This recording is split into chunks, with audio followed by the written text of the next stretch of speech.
নমস্কার। পড়ছি মহারাজ স্বামী চেতনানন্দের লেখা শ্রীরামকৃষ্ণের সান্নিধ্যে বইটি থেকে কিছু অংশ। বইটি প্রথম বিষয় বহুরূপী শ্রীরামকৃষ্ণ, পৃষ্ঠা 21 থেকে পাঠ করছি। কৃষ্ণরূপে শ্রীরামকৃষ্ণ। স্বামী অম্বিকানন্দ বলেন, তাঁর বাবা নবগোপাল ঘোষ কিভাবে ঠাকুরের ভিতর কৃষ্ণ দর্শন করেন। আমাদের আগের বাড়িতে বাদুরবাগানে তখন ঠাকুরকে নিয়ে ভক্তরা বাড়ি বাড়ি উৎসব করা আরম্ভ করেছেন। প্রধান কর্মকর্তা হচ্ছেন গিরিশবাবু, কালীদানা, রামবাবু, এরা সব। একদিন আমার বাবা বাড়িতে উৎসব করলেন। ঠাকুরকে ভক্ত সঙ্গে নিমন্ত্রণ করা হলো। আমাদের চণ্ডী মণ্ডপে সব আয়োজন হলো। একপাশে ঠাকুরের আসন, ওদিকে মাথুর কীর্তনের জোগাড়ও হয়েছে। ভালো একজন কথকের ভাগবত পাঠের বন্দোবস্তও আছে। কীর্তন হচ্ছে। ঠাকুর ভাবাবেশে আসন ছেড়ে হুঙ্কার দিয়ে একেবারে কীর্তন মধ্যে নাচিতে নাচিতে সমাধিস্থ। শ্রীকৃষ্ণের আবেশে ত্রিভঙ্গ থামে, বংশীধারীর ভঙ্গিতে দণ্ডায়মান। সে অপূর্ব দৃশ্য। তাকে বেরিয়া ভক্তদের উদ্দাম কীর্তন। বাবা গুড়ে মালা ব্র্যাকেটে বড় আনাইয়া রাখিয়াছিলেন, পড়াইয়া দিলেন। সকলে সে রূপ দর্শনে কৃতার্থ, আনন্দে ভরপুর। কীর্তন শেষে ঠাকুর প্রকৃতিস্থ হইয়া আসনে বসেছেন। বাবা একবার এসে ঠাকুরের কাছে বসছেন, আবার এ কাজে সে কাজে এদিক ওদিক যাচ্ছেন। একবার এসে ঠাকুরের দিকে তাকাইয়া দেখেন যে ঠাকুরের গায়ে চন্দ্রজ্যোতি। চোখের ভুল মনে করে চোখ ধুয়ে আবার দেখেন সেই জ্যোতি। এরূপ 3 বার। তার মেজ ভাইকে ডেকে জিজ্ঞাসা করলেন, আজ ঠাকুরের গায়ের রং কিছু পরিবর্তন দেখতে পাচ্ছ? তিনি বলিলেন, কই না। বাবা বুঝলেন এরূপ তাকেই কৃপা করে ঠাকুর দেখিয়েছেন। নবগোপালের স্ত্রী নিস্তারিণী বলেন, ঠাকুর একদিন ভক্ত সঙ্গে আমাদের বাড়িতে আসেন। বাড়িতে পৌঁছে তিনি সোজা উপরতলার ঘরে এসে আমার সঙ্গে কিছুক্ষণ কথা বলেন। আমার ঠাকুর ঘরে শ্রীকৃষ্ণের একখানি ছবি ছিল। আমি ঠাকুরকে বললুম যে আমি কৃষ্ণকে দর্শন করতে চাই। তিনি নিচে গেলেন এবং সংকীর্তনে মত্ত ভক্তদের সঙ্গে যোগ দিলেন। তারা ঠাকুরের গলায় একটা মোটা লম্বা ফুলের মালা পরিয়ে দিল, যা তার পায়ে গিয়ে ঠেকল। সঙ্গে সঙ্গে তিনি সমাধিস্থ হয়ে কৃষ্ণের রূপ ধারণ করলেন। সব ভক্তেরা ঠাকুরের দিব্য দর্শনে উচ্চ ভাবভূমিতে উন্নীত হলেন। পরে ঠাকুর আমাকে বলেন যে আমি ওই দর্শনে তুষ্ট হয়েছি কিনা। আমি বললুম, আমি রাধা কৃষ্ণের যুগল মূর্তি দেখতে চাই। তিনি হেসে বললেন, ওহে, সেজন্য তোমাকে আরও কিছুকাল অপেক্ষা করতে হবে।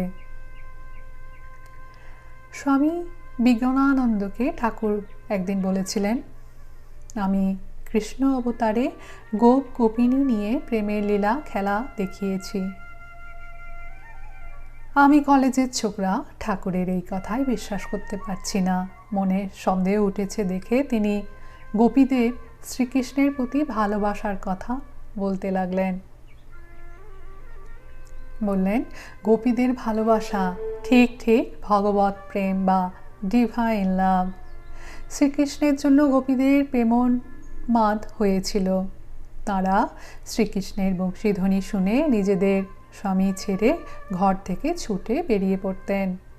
শ্রীকৃষ্ণের তো কোনো ঐশ্বর্য ছিল না তখন, তথাপি তাঁরা শ্রীকৃষ্ণকে প্রাণাপেক্ষা ভালোবাসতেন। তাদের দেহ, মন, চিত্ত সবই শ্রীকৃষ্ণে সমর্পণ করে দিয়েছিলেন। শ্রীমদ্ ভাগবতে আছে, শ্রীকৃষ্ণ রাসলীলা করেছিলেন।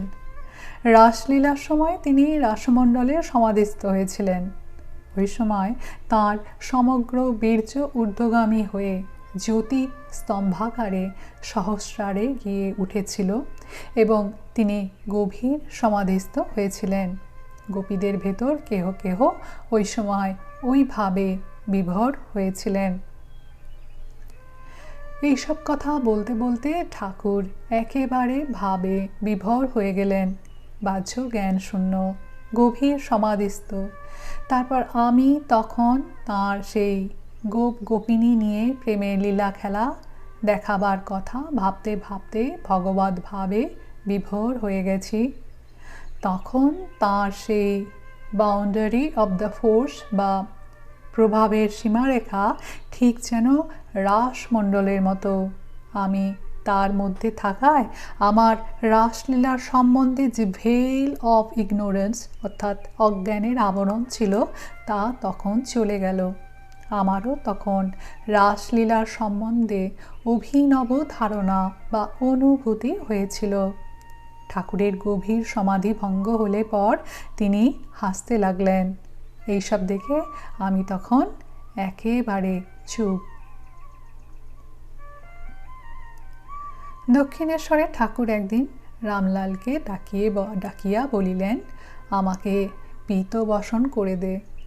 রামলাল হলুদ বাটিয়া একখানা নতুন কাপড় গাঢ় পীত রঙে ছোপাইয়া আনিয়া ঠাকুরকে পরাইলেন ও তাহার গলায় সচন্দন ফুলের মালা দিলেন। বুকে হাত রাখিয়া পরিহিত বসন ও মালা দেখাইয়া ঠাকুর বলিতে লাগিলেন, পীতাম্বর বনমালী এবে যোগসূত্রধারী। কথাটি বারবার বলিতে বলিতে ভাবাবিষ্ট হইয়া তিনি ভূমিতে পড়িয়া গড়াগড়ি দিতে লাগিলেন। কাপড় খসিয়া পড়িল, মালা ছিঁড়িয়া গেল। রামলাল তখন সাদা কাপড় পরাইয়া কৃষ্ণ লীলা কীর্তন করিতে লাগিলেন। ঠাকুর গম্ভীর হইয়া বসিয়া রহিলেন।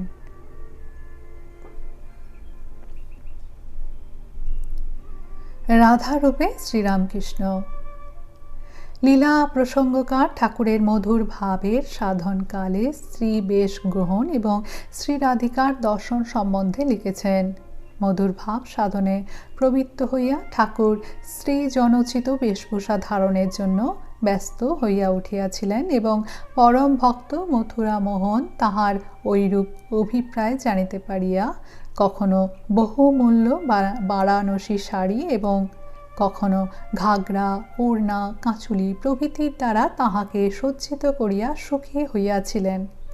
আবার বাবার রমণীবেশ সর্বাঙ্গ সম্পূর্ণ করিবার জন্য শ্রীযুক্ত মথুর চাঁচর কেশপাশ বা ব্র্যাকেটে পরচুলা এবং একশুট স্বর্ণালঙ্কারেরও তাহাকে ভূষিত করিয়াছিলেন। স্ত্রীবেশের উদ্দীপনায় তাহার মনে যে এখন রমণী ভাবের উদয় হইবে ইহা বিচিত্র নহে, কিন্তু ওই ভাবের প্রেরণায় তাহার চলন বলন, হাস্য কটাক্ষ, অঙ্গভঙ্গি এবং শরীর ও মনের প্রত্যেক চেষ্টা যে এককালে ললনা সুলভ হইয়া উঠিবে এ কথা কেহ কখনো কল্পনা করিতে পারে নাই। হৃদয় বলিত, দক্ষিণেশ্বরে অবস্থানকালে মামা তখন প্রতিদিন প্রত্যুষে সাজি হস্তে লইয়া বাগানে পুষ্পচয়ন করিতেন। আমরা ওই সময়ে বিশেষভাবে লক্ষ্য করিয়াছি, চলিবার সময় রমণীর ন্যায় তাহার বাম পদ প্রতিবার শত অগ্রসর হইতেছে। ব্রাহ্মণী বলিতেন, তাহার ওই রূপে পুষ্পচয়ন করিবার কালে তাহাকে অর্থাৎ ঠাকুরকে দেখিয়া আমার সময়ে সময়ে সাক্ষাৎ শ্রীমতী রাধারানী বলিয়া ভ্রম হইয়াছে। পুষ্পচয়নপূর্বক বিচিত্র মালা গাঁথিয়া তিনি এই কালে প্রতিদিন শ্রী শ্রী রাধা গোবিন্দজিউকে সজ্জিত করিতেন এবং কখনো কখনো শ্রী শ্রী জগদাম্বাকে ওই রূপে সাজাইয়া কাত্যায়নের নিকটে ব্রজ গোপিকাগণের ন্যায় শ্রীকৃষ্ণকে স্বামী রূপে পাইবার নিমিত্ত সকরুণ প্রার্থনা করিতেন। ঠাকুরের শ্রীমুখে শুনিয়াছি, শ্রীকৃষ্ণ বিরহের প্রবল প্রভাবে এই কালে তাহার শরীরের লোমকূপ দিয়া সময়ে সময়ে বিন্দু বিন্দু রক্ত নির্গমন হইত। দেহের গ্রন্থি সকল ভগ্ন প্রায় শিথিল লক্ষিত হইত এবং হৃদয়ের অসীম যন্ত্রণায় ইন্দ্রিয়গণ স্ব কার্য হইতে এককালে বিরত হওয়ায় দেহ কখনো কখনো মৃতের ন্যায় নিশ্চেষ্ট এবং সংজ্ঞাশূন্য হইয়া পড়িয়া থাকিত। শ্রীমতী রাধারানীর কৃপা ভিন্ন শ্রীকৃষ্ণ দর্শন সম্ভব অসম্ভব জানিয়া ঠাকুর তখন তৎগত চিত্তে তাহার উপাসনায় প্রবৃত্ত হইয়াছিলেন এবং তাহার প্রেম ঘন মূর্তির স্মরণ মনন ও ধ্যানে নিরন্তর মগ্ন হইয়া তাহার শ্রীপাদপদ্মে হৃদয়ের আকুল আবেগ অবিরাম নিবেদন করিয়াছিলেন। ফলে অচিরেই তিনি শ্রীমতী রাধারানীর দর্শন লাভে কৃতার্থ হইয়াছিলেন। অন্যান্য দেবদেবী সকলের দর্শনকালে ঠাকুর ইতঃপূর্বে যেরূপ প্রত্যক্ষ করিয়াছিলেন, এই দর্শনকালেও সেই রূপ ওই মূর্তি নিজাঙ্গে সম্মিলিত হইয়া গেল, এইরূপ অনুভব করিয়াছিলেন। তিনি বলিতেন, শ্রীকৃষ্ণ প্রেমের সর্বস্ব হারা সেই নিরুপম পবিত্রোজ্জ্বল মূর্তির মহিমা ও মাধুর্য বর্ণনা করা অসম্ভব। শ্রীমতীর অঙ্গকান্তি নাগ কেশর পুষ্পের কেশর সকলের ন্যায় গৌরবর্ণ দেখিয়াছিলাম। উক্ত দর্শনের পর হইতে ঠাকুর কিছুকালের জন্য আপনাকে শ্রীমতী বলিয়া নিরন্তর উপলব্ধি করিয়াছিলেন। শ্রীমতী রাধারানীর শ্রীমূর্তি ও চরিত্রের গভীর অনুধ্যানে আপন পৃথক অস্তিত্ববোধ এককালে হারাইয়াই তাহার ঐরূপ অবস্থা উপস্থিত হইয়াছিল। বৃন্দাবনের গঙ্গা মাতাও ঠাকুরের মধ্যে রাধার আবির্ভাব লক্ষ্য করেছিলেন। গঙ্গা মাতার তখন প্রায় ষষ্ঠী বর্ষ বয়ক্রম হইবে। বহুকাল ধরিয়া ব্রজেশ্বরী শ্রীমতী রাধা ও ভগবান শ্রীকৃষ্ণের প্রতি তাহার প্রেম বিহ্বল ব্যবহার দেখিয়া এখনকার লোকে তাহাকে শ্রীরাধার প্রধান সঙ্গিনী ললিতা সখী কোনো কারণবশত স্বয়ং দেহ ধারণ করিয়া জীবকে প্রেম শিক্ষা দেবার নিমিত্ত অবতীর্ণ বলিয়া মনে করিত। ঠাকুরের শ্রীমুখে শুনিয়াছি, ইনি দর্শনমাত্রেই ধরিতে পারিয়াছিলেন ঠাকুরের শরীরে শ্রীমতী রাধিকার ন্যায় মহাভাবের প্রকাশ, এবং সেজন্য ইনি ঠাকুরকে শ্রীমতী রাধিকাই স্বয়ং অবতীর্ণ ভাবিয়া দুলালী বলিয়া সম্বোধন করিয়াছিলেন। দুলালীর এইরূপ অযত্নলভ্য দর্শন পাইয়া গঙ্গা মাতা আপনাকে ধন্য জ্ঞান করিয়াছিলেন এবং ভাবিয়াছিলেন তাহার এতকালের হৃদয়ের সেবা ও ভালোবাসা আজ সফল হইল। স্বামীজি ঠাকুরের মধ্যে রাধার দর্শন পান।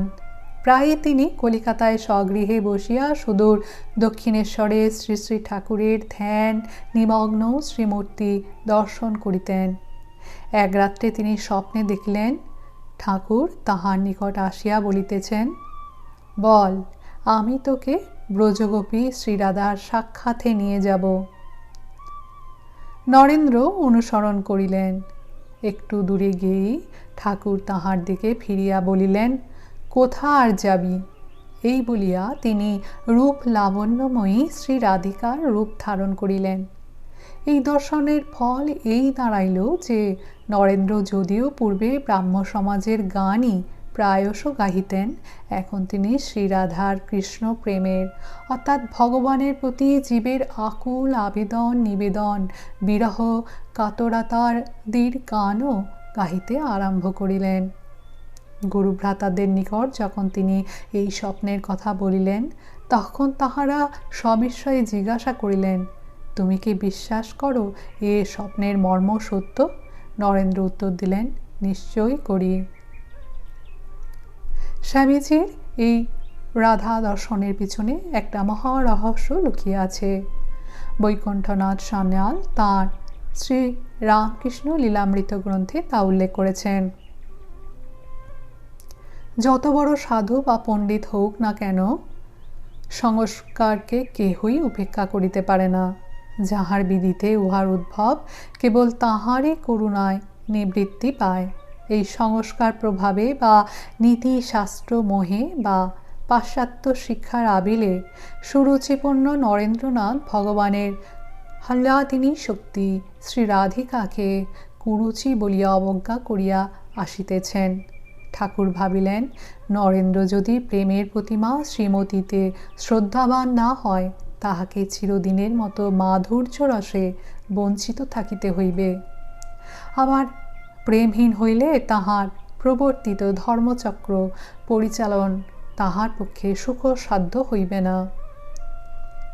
ইতঃপূর্বে ইচ্ছা মাত্রেই যাহাকে নির্বিকল্প অবস্থায় অধীরূঢ় করেন, এখন তাহাকে প্রেমধনে ধনী করিবার বাসনায় সহ্যপরি অঙ্গুলি দিয়া যেমন লিখিলেন, শ্রীমতী রাধে, নরেন্দ্রকে দয়া করো। অমনি যেন জাদুদণ্ড চালনায় বা কোনো মহাশক্তির অর্থাৎ নিজ শক্তি প্রেরণায় নরেন্দ্রনাথ রাধা ভাবে বিভোর হইলেন এবং কোথায় গো প্রেমময়ী রাধে বলিয়া প্রার্থনা করিতে লাগিলেন।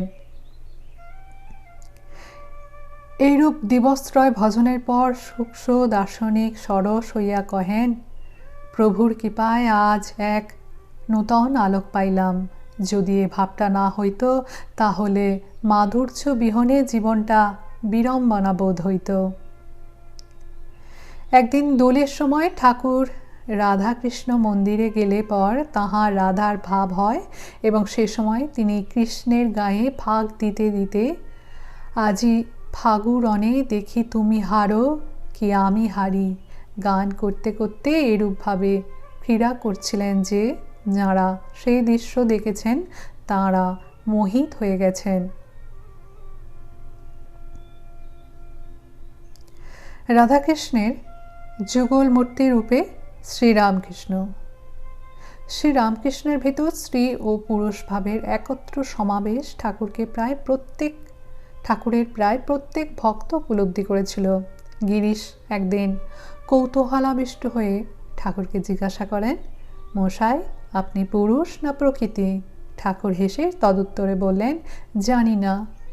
ঠাকুর তখন নারী বেশে জানবাজারের অন্তঃপুরে বাস করছিলেন। তখন মথুর হৃদয়কে সেখানে নিয়ে গিয়ে জিজ্ঞাসা করছিলেন, বল দেখি উহাদিকের মধ্যে তোমার মামা কোনটি? এতকাল একসঙ্গে বাস ও নিত্য সেবাদি করেও হৃদয় সহসা ঠাকুরকে চিনতে পারেননি। মথুরও 14 বৎসর ঘনিষ্ঠভাবে মিশেও নারী বেশে মা দুর্গাকে চামর ব্যঞ্জনরত ঠাকুরকে চিনতে পারেননি। পরে স্ত্রীর মুখে ঠাকুরের পরিচয় পেয়ে মথুর বলেছিলেন, তাই তো বলি, সামান্য বিষয়েও না ধরা দিলে বাবাকে চেনে কার সাধ্য? দেখো না, 24 ঘন্টা দেখে ও একত্রে থেকেও আজ তাকে চিনতে পারলুম না। দক্ষিণেশ্বরে একবার থিয়েটারের অনেকগুলি অভিনেত্রী গিয়েছিল। তারা ঠাকুরকে সীতা ও সাবিত্রী অভিনয় করে দেখালো। ঠাকুর তাদের কীর্তন গায়িকাদের দ্যুতি সংবাদ ইত্যাদি অভিনয় করে দেখালেন। কীর্তন গায়িকারা অভিনয়কালে কি করে তাদের বড় নথটি নাড়ে, পানের পিছ ফেলে, কি করে হাত নাড়ে, কি করে গলা ও মাথা নাড়ে, তিনি তা অবিকল দেখাতে লাগলেন। অভিনেত্রীরা এতে আশ্চর্য হয়ে বলল, ইনি সাধু হয়ে কি করে এত মেয়েলি ঢং জানেন? পরবর্তীকালে শ্রীরামকৃষ্ণ ভক্তদের কাছে তার পুরুষ প্রকৃতির অনুভূতির কথা বলেছেন। কি অবস্থা গেছে! হরগৌরী ভাবে কতদিন ছিলুম, আবার কতদিন রাধা কৃষ্ণ ভাবে, কখনো সীতারামের ভাবে। রাধার ভাবে কৃষ্ণ কৃষ্ণ করতুম, সীতার ভাবে রাম রাম করতুম। সীতারামকে রাত দিন চিন্তা করতুম, আর সীতারামের রূপ সর্বদা দর্শন হতো। আবার কখনো রাধাকৃষ্ণের ভাবে থাকতুম। দুই ভাবের মিলন, পুরুষ ও প্রকৃতি ভাবের মিলন। অতুলচন্দ্র ঘোষ শ্রীরামকৃষ্ণের ভিতর রাধাকৃষ্ণের যুগলমূর্তি দেখেছিলেন। উহা শ্রীরামকৃষ্ণের পুঁথিতে অক্ষয় সেন বিশদভাবে বর্ণনা করেছেন। স্বামী অভেদানন্দ তাঁর জীবন কথাতে ওই ঘটনাটি সহজতে লিখেছেন। শ্রী গিরিশচন্দ্রের সহোদর শ্রী অতুল কৃষ্ণ শ্রী শ্রী ঠাকুরের এক পরম ভক্ত ছিলেন। তিনি নারী দেখিয়া রোগীর অবস্থা কিরূপ তাহা বুঝিতে পারিতেন। ঠাকুর তাহাকে সেই জন্য মধ্যে মধ্যে ডাকাইয়া পাঠাইতেন। একদিন তিনি রাত্রি প্রায় 10টার সময় বাগবাজার হইতে কাশীপুর আসিয়া দেখেন যে বাগানের ফটক বন্ধ। ফটকে বহু ধাক্কা দিয়া কাহারও সাড়া পাইলেন না, তথাপি নিরস্ত না হইয়া ফটকের দরজায় ধাক্কা দিতে থাকেন। অবশেষে গোপাল দাদা শব্দ শুনিয়া ফটক খুলিয়া দিলেন এবং অতুল কৃষ্ণ বাগানে প্রবেশ করিয়া দ্বিতলের ঘরে ঠাকুরকে দেখিতে গেলেন। তথায় গিয়া দেখিলেন শশী মহারাজ ঠাকুরের অঙ্গে পাখার বাতাস করিতেছেন এবং এক পার্শ্বে লাটু মহারাজ নিদ্রিত রহিয়াছেন। অতুল কৃষ্ণকে দেখিয়া শশী মহারাজ তাহার হাতে পাখা দিয়া নিচে বিশ্রাম করিতে চলিয়া গেলেন। ঠাকুর তখন বালাপোষ গায়ে দিয়া ঘুমাইতেছিলেন। কিছুক্ষণ পরে অতুল কৃষ্ণের অপূর্ব দর্শন হইল। শ্রী শ্রী ঠাকুরের দক্ষিণ অঙ্গে শ্রীকৃষ্ণ এবং বাম অঙ্গে শ্রী রাধা। এই যুগল মূর্তি দর্শন করিয়া অতুল কৃষ্ণ মনে করিলেন ইহা তাহার হ্যালোসিনেশন বা মস্তিষ্কের বিকার। এমন সময় শরৎ মহারাজ সেবা করিবার জন্য ঘরে উপস্থিত হইলেন। তখন ঠাকুর মুখের ঢাকা খুলিলেন এবং অতুলকে দেখিয়া বলিলেন, কি গো, তুমি এখানে কখন এসেছ? এখন তুমি নিচে বিশ্রাম করোগে, শরৎ আমার কাছে থাকবে। অতুল নির্বাক হইয়া নিচে চলিয়া গেলেন এবং সেই যুগল রূপ দর্শন জীবনে কখনো ভুলিতে পারেন নাই।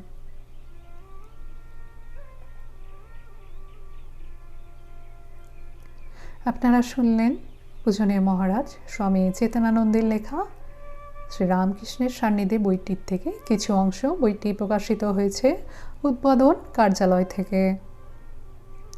মহারাজের চরণে আমাদের সকলের ভক্তিপূর্ণ প্রণাম জানাই। সকলে ভালো থাকুন, আনন্দে থাকুন। অনেক ধন্যবাদ।